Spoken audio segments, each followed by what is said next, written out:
E aí galera, tudo bem com vocês? Sejam bem-vindos a mais uma videoaula e hoje vai ser um vídeo especial porque a gente vai corrigir as questões de informática da prova da Polícia Federal. Vamos nessa? Então galera, essa prova aqui foi aplicada tanto para agente de polícia como para escrivão e papiloscopista.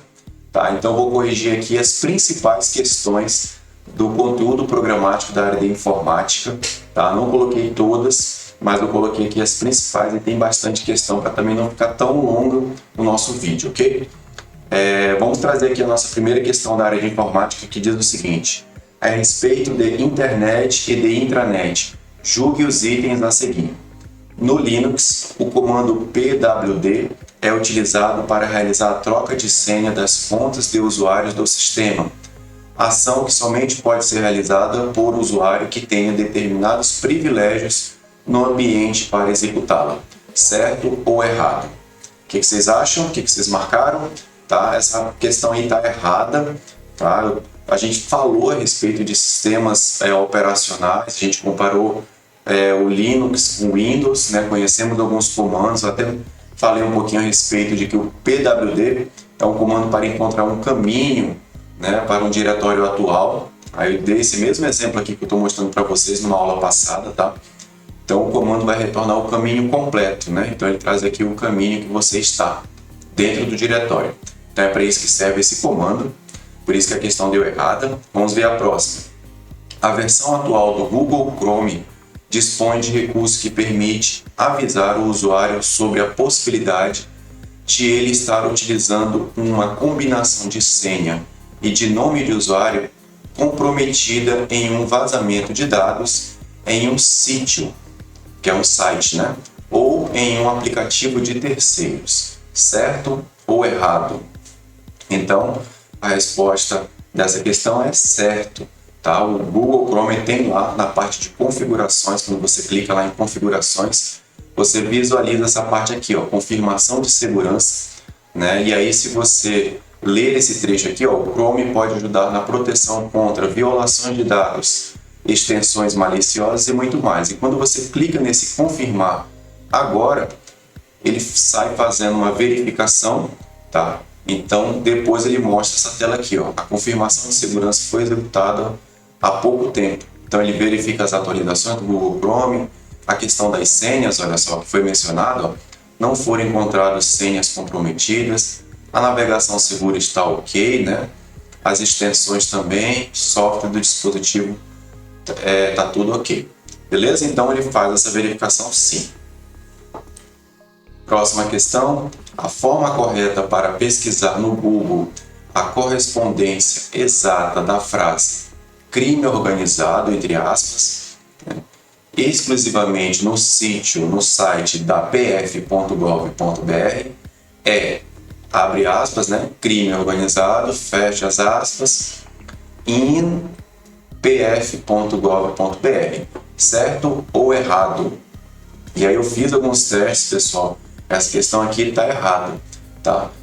Tá tudo teoricamente certo, só que talvez de propósito a banca não colocou aqui na frente do endereço o www.pf.gov.br, então por isso ele não vai buscar exatamente dentro do site como ele está mencionando aqui, tá? Então tem que ser dessa maneira aqui, ó.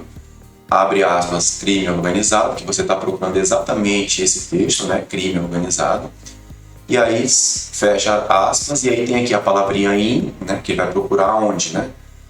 Dentro desse site aqui. Aí tem que ser assim, www. E aí vem o endereço que você deseja pesquisar, né? E aí ele volta realmente todas as informações dentro do site da PF.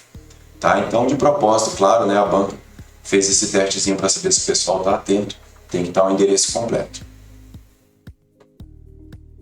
Mais uma questão. Se, quando o acesso ao sítio https://www.gov.br, né, ptbr, na versão mais recente do Google Chrome, for visualizado o ícone de um cadeado cinza, no caso desse cadeadinho que vocês estão vendo aqui, ao lado da URL, o símbolo em questão estará sinalizando que esse ambiente refere-se à intranet da Polícia Federal.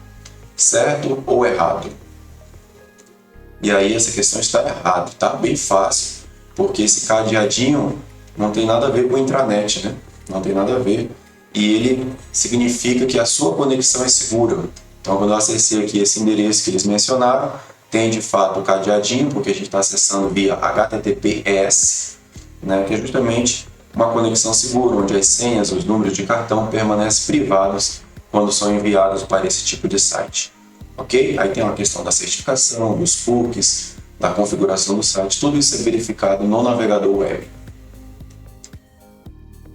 Próxima questão, no que se refere à rede de computadores, julgue os itens que se seguem. Na comunicação entre dois dispositivos na internet, o protocolo IP especifica o formato dos pacotes que trafegam entre roteadores e sistemas finais, certo ou errado? E aí, esse aqui está certo. Esse protocolo IP ele é responsável por enviar, né, os dados, os pacotes entre os roteadores e os sistemas finais. Então, em outras palavras, se você quiser tomar nota aqui do conceito, ele é responsável pelo empacotamento dos dados em pacotes, conhecidos como IP datagrams, e seu roteamento. Tá? Eu vou ainda elaborar uma aula a respeito de redes de computadores com relação a protocolos, tá? Que não deu tempo de fechar todo o conteúdo, mas eu vou ainda lançar um conteúdo a respeito disso aqui. Próxima questão, o SMTP é o protocolo indicado para prover o serviço confiável de transferência de dados em formulários de dados no caso de o usuário estar trafegando em sítios da internet, por exemplo. Certo ou errado? Essa aqui é bem fácil, né? Tá errado. Por quê? Porque o SMTP ele é um protocolo para envio de e-mails. Tá? Então vamos supor aqui que eu tenho aqui o Daniel. O Daniel está no seu notebook, ele quer mandar um e-mail para a Janice. Então ele vai enviar através de SMTP o seu e-mail para o servidor do Gmail. Vamos supor que a conta dele é Gmail.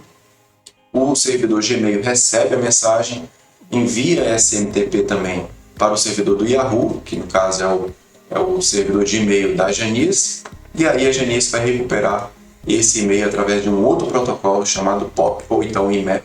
Vai ter uma aula também específica de protocolos, tá? Como eu mencionei para vocês, infelizmente não deu tempo de fechar todo o conteúdo até o presente momento, mas eu vou seguir produzindo material que eu sei que vai ajudar, né, todo mundo que está estudando para concurso.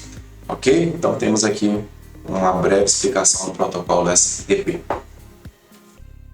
A pilha de protocolos TCP/IP de 5 camadas e a pilha do modelo de referência OSI têm em comum as camadas física, de enlace, de rede, de transporte e de aplicação. Certo ou errado? E aí esse aqui tá certo. E tome muito cuidado com a pegadinha, porque ele faz aqui uma referência ao protocolo TCP/IP de 5 camadas.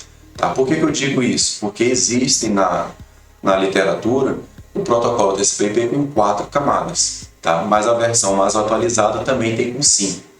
Como assim, né? Trouxe aqui também um exemplo. Vou aqui apresentar para vocês a pilha de protocolos do modelo OSI, tá? Que são 7 camadas. Então o modelo OSI tem a camada física, camada de enlace, camada de rede, camada de transporte, camada de sessão, apresentação e aplicação. São 7 camadas no modelo OSI. Tá? Se a gente for olhar aquelas 4 camadas, que é, digamos assim, o mais conhecido do TCP/IP, ele tem 4 camadas, são essas daqui. Ó. No modelo TCP/IP é o host rede, tá? Que ele englobou praticamente tanto enlace como física do modelo OSI, o interredes ou internet também nesse aqui, que é o protocolo que identifica essa camada é o IP. Acima dele a gente tem a camada de transporte e lá em cima a gente tem a camada de aplicação. Tá? Em poucas palavras, essa camada de aplicação também englobou essas 3 camadas aqui do modelo OSI quando veio aqui para o TCP. Tá? E aí esse aqui é o que é conhecido com relação ao modelo TCP/IP com 4 camadas. Só que depois de uma certa atualização ele ficou assim. Então esse modelo TCP/IP ficou com a camada física, uma camada de enlace, uma camada de redes, uma camada de transporte e a camada de aplicação. Essa aqui é a versão atualizada e se a gente parar para ver, tem correspondência, né? Olha só, camada física, ok, aqui no modelo OSI, a de enlace também, a de rede, a de transporte e de aplicação. Então, Por isso, essa alternativa aqui está correta, mas bastante espinhosa essa questão aqui, tá? Vamos para a próxima. Com referência a conceitos de proteção e de segurança, julgue os itens subsecutivos. Denomina-se backdoor a situação em que um usuário sofre um ataque, seus dados são criptografados, ficam inacessíveis e então exige-se desse usuário o pagamento de resgate para o restabelecimento do acesso aos seus dados. Certo ou errado? E aqui essa questão está errado, tá? A gente teve uma aula específica falando a respeito de códigos maliciosos, dos golpes que acontecem na internet, tá? Eu vou até trazer aqui, resgatar aqui o slide, que foi essa parte aqui que a gente falava do backdoor, tá? É um programa que permite o retorno de um invasor a um computador comprometido. Então é um programa que deixa lá uma porta disponível para que o hacker, né? O cracker, também que é mais chamado, ele acesse o computador do usuário, tá? Então pode ser incluído pela ação de outros códigos maliciosos que permitem o backdoor, né? Que tenham previamente infectado o computador, né? Ou então por atacantes mesmo, né? Que exploram essas vulnerabilidades, tá? Existentes nos programas e assim ele consegue ter acesso à máquina, tá? Essa é a definição do backdoor. Outra questão: caso o usuário tenha recebido um conjunto de arquivos com Trojan, né, que é o cavalo de Troia, em seu conteúdo, e esses arquivos estejam em uma mídia de armazenamento local em sua estação de trabalho, recomenda-se a utilização de IDS, né, de Intrusion Detection System, para a realização da limpeza dos arquivos. Certo ou errado? E aqui essa aqui está errado, pelo seguinte detalhe, porque ele diz que essa ferramenta, o IDS, ela realiza a limpeza dos arquivos, mas a definição dela é outra, tá? Então, o sistema de detecção de intrusão, que é justamente esse que ele citou aqui em inglês, tá? É um sistema que monitora uma rede em busca de eventos que possam violar as regras de segurança dessa rede, né? Buscando detectar códigos maliciosos, né? Ou malwares. Tá? Então, o que pecou aqui nessa questão é que ele diz que realiza a limpeza dos arquivos. Tá? Então, a finalidade desse sistema de detecção de intrusão ele funciona de uma forma um pouco diferente. Tá? Foi só por essa deixa aí que a gente considerou essa questão aqui errada. Acerca de computação na nuvem, julgue os itens subsequentes. As desvantagens da Cloud Computing, né, incluem inflexibilidade relativa ao provisionamento de recursos computacionais, onde é necessário estabelecê-los no momento da contratação e não há possibilidade de ajustes de escala de acordo com a evolução das necessidades no mesmo contrato. Certo ou errado? Essa aqui está tranquila, né? Para quem assistiu também a nossa aula, essa aqui está errada porque a gente mencionou, né? Aqui ele está falando que não há possibilidade de ajuste na escala, ele é inflexível, né?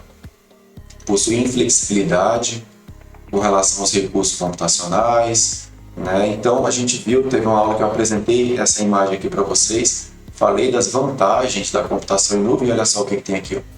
Falamos de flexibilidade, falamos de escalabilidade, que é muito fácil escalar, né, os recursos computacionais dentro da computação em nuvem, de colaboração, de baixo custo, de produtividade, enfim, a gente citou outras coisas aqui e percebo que na prova ele falou que justamente não é flexível e não é tão fácil de ser escalável.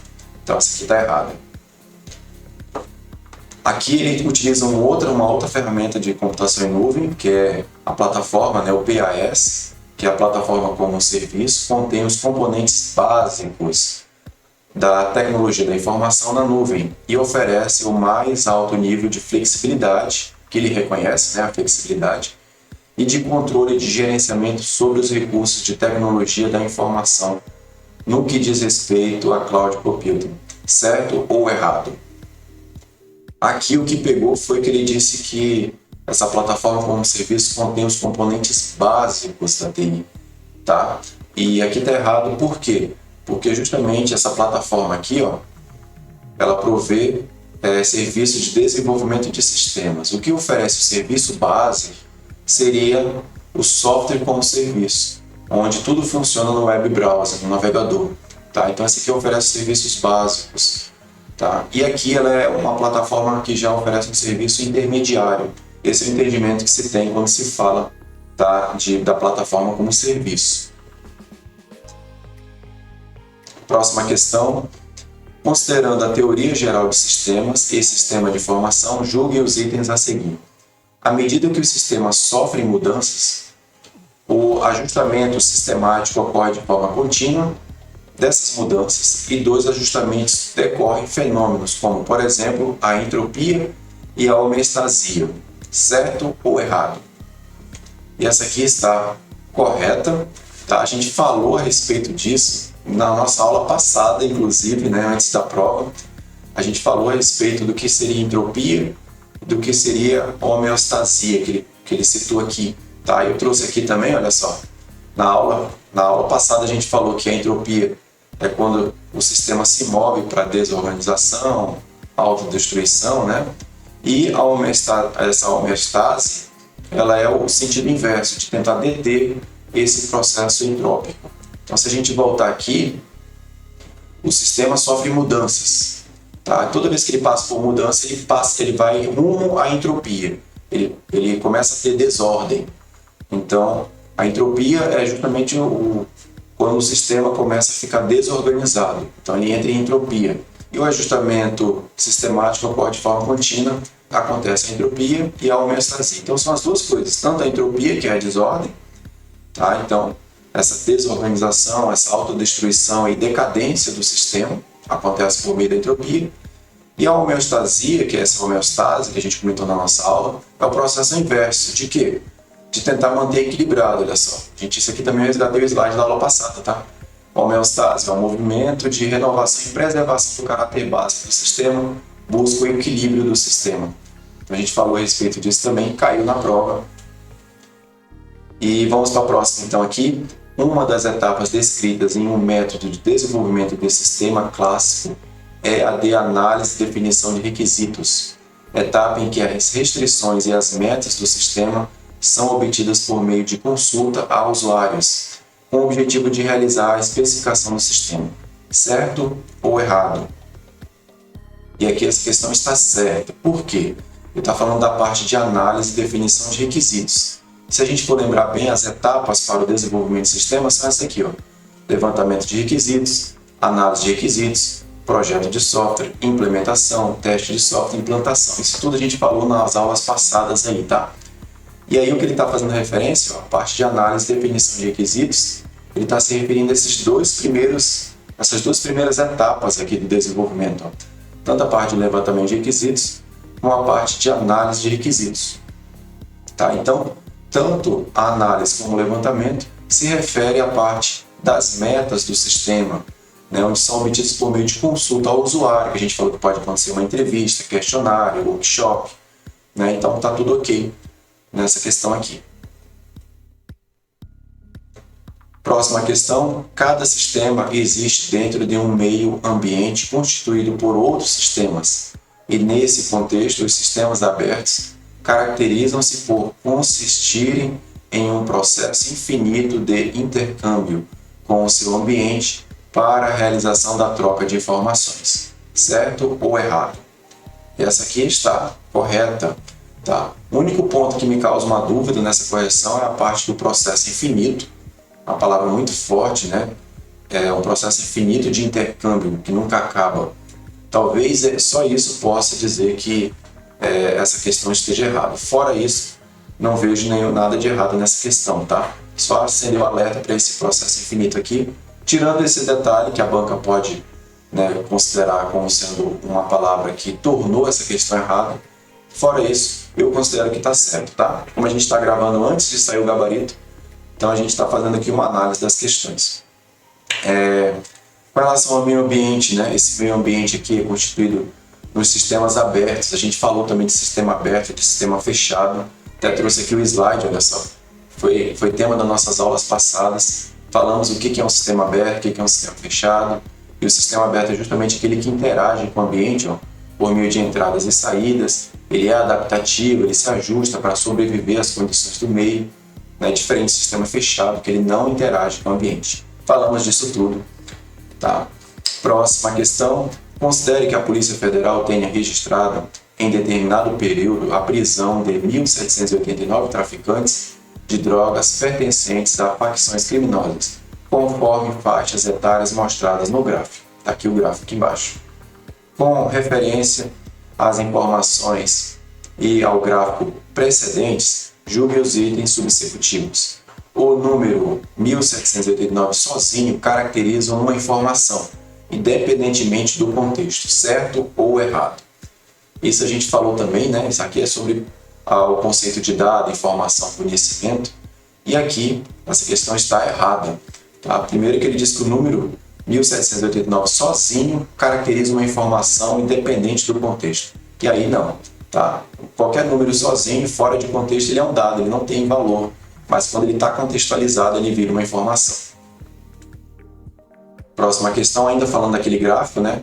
Considerando-se a classificação de dados, informação, conhecimento e inteligência, é correto afirmar que o gráfico representa por si só a inteligência, certo ou errado? Esse gráfico aqui, ele já apresenta como um caráter de inteligência, e aqui está errado, tá?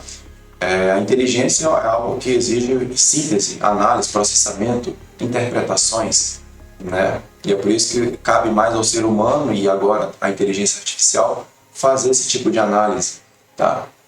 Considerando vários contextos, várias circunstâncias que têm que ser consideradas com base numa experiência, tá? E no caso aqui do gráfico, ele só é ilustrativo, ele só mostra ali a representação estatística das informações que foram levantadas com relação à idade desses traficantes.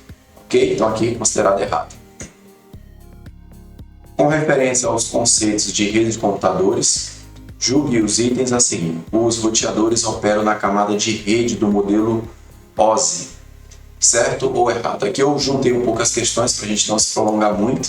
Então aqui, esse item aqui está certo, tá? Então os roteadores, eles atuam sim na camada de rede do modelo OSI. Os bits são, aqui é outra questão, tá? Os bits são empacotados em quadros, chamados data frames, em camada de transporte do modelo de rede, certo ou errado? Esse aqui está errado, tá? Os bits são empacotados em quadros, data frame na camada de transporte. Não chega a ser na camada de transporte, quando a gente fala de quadro, a gente está falando da camada de enlace, tá? Mas vai ter uma aula específica, vou estar falando a respeito disso. Próxima questão. O UDP, que é de User Datagram Protocol, e o TCP, que é de Transmission Control Protocol, são protocolos da camada de transporte do modelo OSI, certo ou errado? E aqui está certo, tá? Esses são os dois principais protocolos da camada de transporte, tá? Isso aí tem em qualquer literatura com relação a redes de computadores, mas eu também vou criar um conteúdo a respeito dos protocolos de redes, vai ficar bem legal. Vamos para a próxima questão. Julgue o próximo item relativo a conceito de metadados de arquivos. Metadados a gente falou, né? Então a função do metadado de arquivo é descrever o destino final do arquivo definido pelo emissor da mensagem e proprietário do arquivo, certo ou errado? E esse aqui está errado, tá? Esse aqui está errado porque o metadado, a finalidade não é essa, né? De descrever o destino final do arquivo. A gente trouxe esse conceito aqui, ó. Metadados é o quê? Tem a função de informar do que se trata um determinado arquivo, um determinado dado. Aí eu trouxe aqui alguns exemplos, também esse aqui foi tema da nossa aula passada, né? E caiu também na prova. Então, essa questão está errada. Próxima questão, acerca dos conceitos de mineração de dados, aprendizado de máquina e Big Data, julgue os próximos itens. As aplicações de Big Data caracterizam-se exclusivamente pelo grande volume de dados armazenados em tabelas relacionais, certo ou errado? Tá, aqui é o assunto de Big Data, eu também vou gerar um conteúdo a respeito disso. Aqui está errado, tá? Dando uma olhadinha nos conteúdos de Big Data. Big Data é o termo em tecnologia da informação que trata sobre grandes conjuntos de dados, tá? Que precisam ser processados e armazenados. O conceito de Big Data se iniciou com 3 Vs, que é 3 Vs, né? Velocidade, volume e variedade. E aqui ele está falando que a Big Data caracteriza exclusivamente pelo grande volume de dados E não é somente isso, também existe a questão de velocidade, de acesso e a variedade, né? A pluralidade de dados que tem no banco de dados como esse. Ok? Então esse aqui é um conteúdo que eu vou gerar também mais para frente para vocês. A análise de clustering é uma tarefa que consiste em agrupar um conjunto de objetos de tal forma que estes, juntos no mesmo grupo, sejam mais semelhantes entre si que em outros grupos. Certo ou errado? E aí, galera? Esse aqui está certo ou está errado? Esse aqui está certo, tá? Pela definição de análise de clustering, ou também cluster analysis, é uma técnica estatística que pode ser utilizada para agrupamentos homogêneos, como, por exemplo, agrupar clientes a partir das suas atitudes, né? Então, é um tipo de técnica que vai fazer o agrupamento daqueles clientes que têm o mesmo perfil, tá? Então, é disso que ele está falando. Ele agrupa, né, os objetos semelhantes. Próxima questão. Entropia da informação é uma medida de certeza de que o intervalo contém um parâmetro da população, certo ou errado? Confesso a vocês que essa definição aqui está muito aleatória, né? Então, a entropia da informação é a medida de certeza de que o intervalo contém um parâmetro da população. Então, aqui eu considero errado, porque pelo que a gente entende de entropia, ela está ligada à quantidade de informação. Quanto maior a informação, maior a desordem, maior a entropia, isso que também foi tema das nossas aulas passadas. Quanto menor a informação, menor é a desordem, né? Menor é a escolha. Com isso, menor também é a entropia. Ok? Então, considerada errada essa questão. No que diz respeito à modelagem conceitual, julgue os itens que se seguem. No modelo de entidade e relacionamento, entidade normalmente representa um objeto do mundo real. Certo ou errado? Esse aqui também vai ser um conteúdo que a gente vai estar gerando já na próxima videoaula, tá? Sobre banco de dados. A gente vai falar do que é banco, quais são as propriedades do banco de dados. E a entidade é sim um objeto do mundo real, tá? Por exemplo, em banco de dados eu quero fazer um sistema escolar, onde eu vou ter um cadastro de professor, eu vou ter um cadastro de disciplina e eu vou ter aqui um cadastro de aluno. Isso tudo no meu banco de dados vira entidade, tá? Então as entidades vai ter uma tabela professor, uma tabela aluno, uma tabela disciplina, porque eu preciso guardar dados do professor, preciso guardar dados a respeito do aluno, preciso também guardar dados a respeito da disciplina. E mais para frente, essas entidades terão ligações, que a gente vai chamar de relacionamento, que é quando o professor ministra uma disciplina, o aluno está matriculado também naquela disciplina, e a gente consegue ver a relação dessas entidades no banco de dados. Ok? Esse é o tema das nossas próximas aulas aí.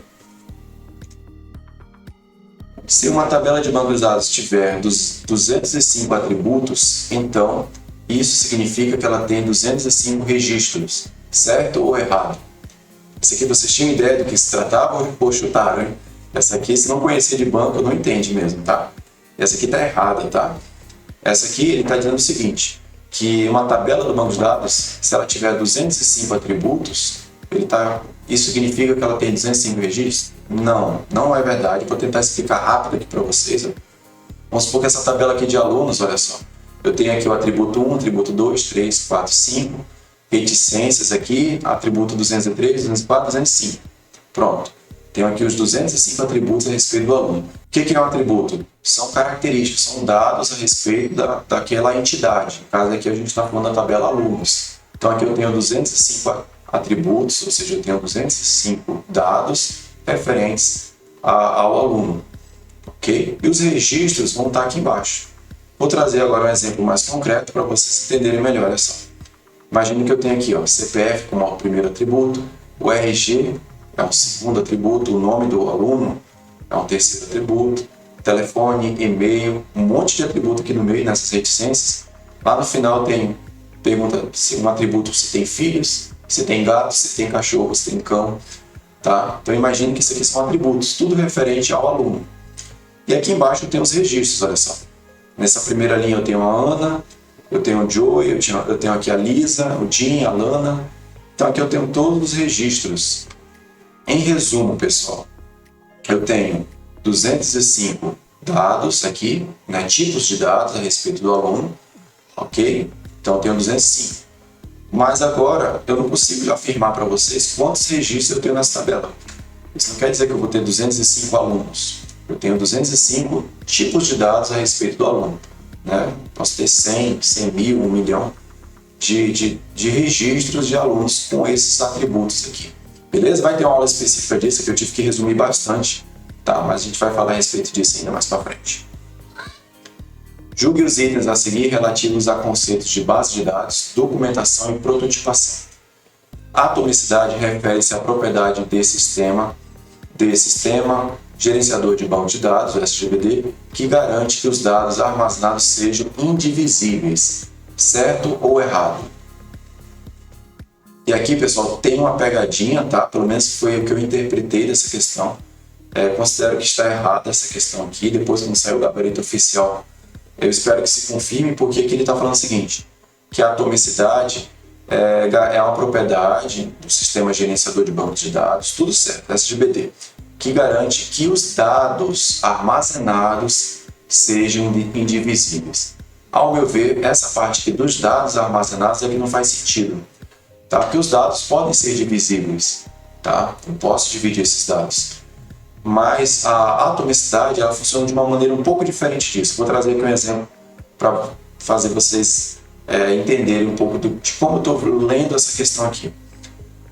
Existem 4 propriedades do banco de dados, que tem um mnemônico chamado ACID. Tá? O mnemônico é aquela abreviação que a gente faz para decorar mais fácil. Né? E o ACID é o quê? Atomicidade é a primeira propriedade do banco de dados, consistência é a segunda, isolamento é a terceira e durabilidade é a quarta. Vai ter uma aula específica que eu vou falar dessas propriedades, tá? Mas eu vou dar ênfase agora na atomicidade. Isso que eu vou trazer lá para cá, olha só. A atomicidade é o quê? A transação deve ser realizada em sua totalidade. Ou, se isso não acontecer, não deve ser realizada de forma alguma. Em outras palavras, ou acontece toda a transação prevista, ou não acontece nada. Né? Como é que será que isso funciona? Vou trazer agora um outro exemplo de um caixa eletrônico. Olha só, vocês estão vendo aí um caixa eletrônico, né? Num caixa eletrônico, imagine que ele tem uma ligação com um banco de dados, né? Da instituição financeira que você tem um cartão. Então você vai fazer uma transferência. Então você entra, você insere o seu cartão, digita a sua senha ou coloca lá a sua biometria, digita qual é a conta que você quer transferir o dinheiro, né? E depois confirma o valor, depois entra aquelas senhas alfabéticas, né? E depois no final você confirma. Isso é tudo uma transação. Todo o início da transação começa com aquele procedimento, vocês concordam? Até que seja enviado o dinheiro e aconteça uma mensagem de confirmação, aquela transação ainda não foi finalizada. Se acontecer algum problema durante esse procedimento, ela é abortada, chamada de rollback. Ela sai desfazendo tudo e você vai ter que fazer de novo todo o trâmite para transferir esse dinheiro para quem você quer. Isso é atomicidade. Ou acontece todas as transações previstas para poder fazer a transferência de dinheiro, para garantir a segurança e a integridade da transferência, ou não acontece nada, volta e não acontece nada. Isso é atomicidade em banco de dados. Ou acontece todos os trâmites previstos, ou não acontece nada. Beleza? Então, eles deram uma modificada, né, e causou uma certa confusão, porque aqui ele está falando que os dados armazenados são indivisíveis. E o que é indivisível, na verdade, é a transação do banco de dados. Tá? Uma transação de banco de dados, como essa do caixa eletrônico, ela é indivisível. Não pode acontecer só uma parte e a outra ficou devendo. Não. Ou ele acontece inteiro, a transação, com todos os procedimentos que estão previstos, ou se der algum problema lá no final, ele desfaz tudo e não aconteceu nada. Beleza? Isso é atomicidade. Ok? Próxima questão. Em um sistema sistema gerenciador de banco de dados, as restrições de integridade garantem que os dados possam ser armazenados, consultados e utilizados com confiabilidade. Certo ou errado?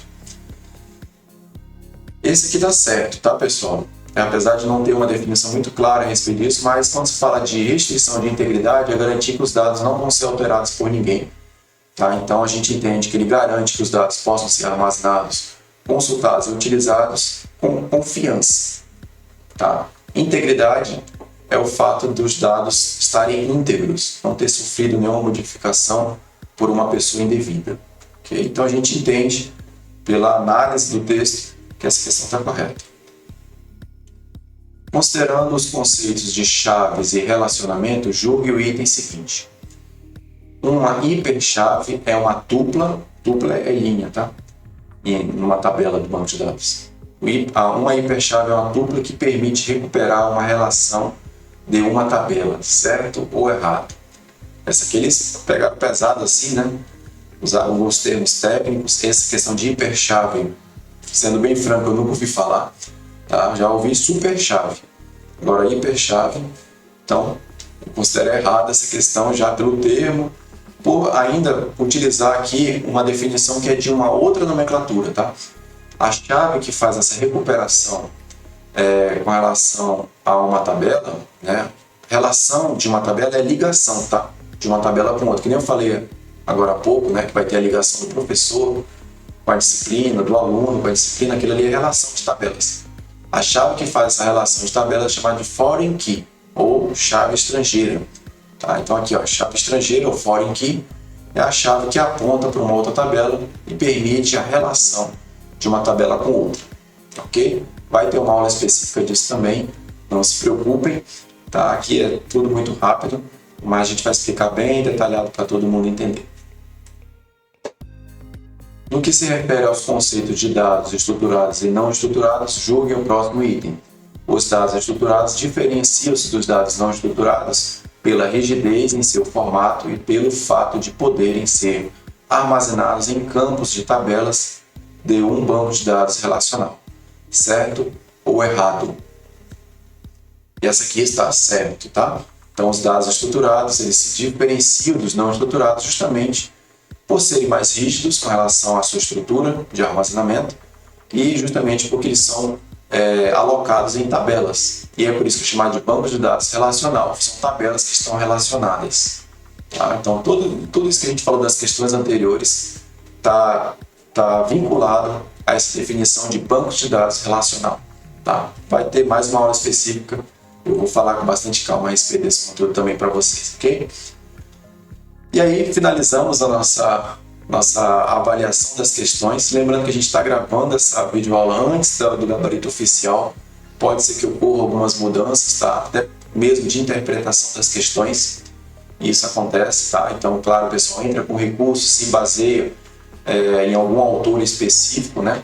Então, eu mesmo já entrei com recurso, já consegui fazer a anulação de algumas questões. Então aqui eu estou me antecipando em fazer a análise das questões e trazer as respostas para vocês antes do gabarito oficial. Ok? Espero que vocês tenham gostado. Se você gostou desse vídeo, curte aí para dar um apoio para a gente. Tá? Se inscreve no canal se você não é inscrito, até porque a gente vai trazer mais conteúdos, tá? Ainda de concursos públicos da área de informática.